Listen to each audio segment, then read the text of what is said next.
और ताइवान के मुद्दे पर अमेरिका को एक बार फिर निशाने पर लिया है चीन ने अमेरिका को धमकी देते हुए कहा है कि ताइवान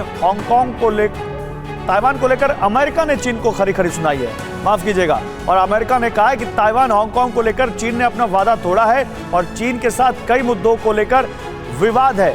अमेरिकी विदेश मंत्रालय की तरफ से कहा गया है ताइवान, हांगकांग और भारत का अमेरिका दोस्त है, यह भी कहा गया। और वो दोस्ती दिखी जब 2+2 मीटिंग में माइक पॉम्पियो और मार्क एस्पर दिल्ली में थे और वो कहीं ना कहीं एक बार फिर से दोहराता हुआ यहाँ पर अमेरिका। सुमित हमारे संवाददाता हमारे साथ जुड़े हुए हैं। सुमित, दो बड़ी खबरें हैं, एक तो साउथ चाइना सी में भारत अपना वॉरशिप भेज रहा है, ये कितना बड़ा अपडेट है, जरा बताइए।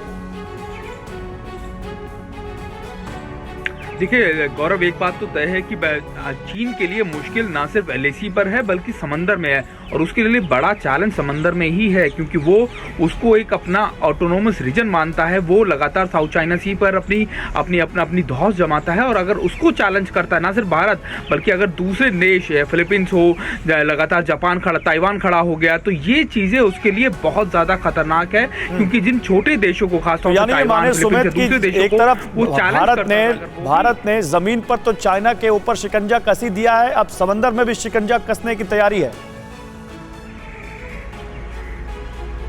बिल्कुल निश्चित तौर पर गौरव, ये ही चीन के लिए मुश्किल है कि अब ना सिर्फ जमीन पर बल्कि समंदर पे भी उसके लिए मुश्किलें बहुत ज्यादा और बहुत तेजी से बढ़ रही है। शुक्रिया सुमित आपका इन तमाम जानकारियों के लिए। तो चीन के लिए मुश्किलें लगातार बड़ी होती जा रही हैं और भारत ने न केवल लद्दाख में जमीन पर, पहाड़ों पर चीन को आईना दिखाया है बल्कि अब समंदर में भी उसके नकेल कसने की तैयारी है।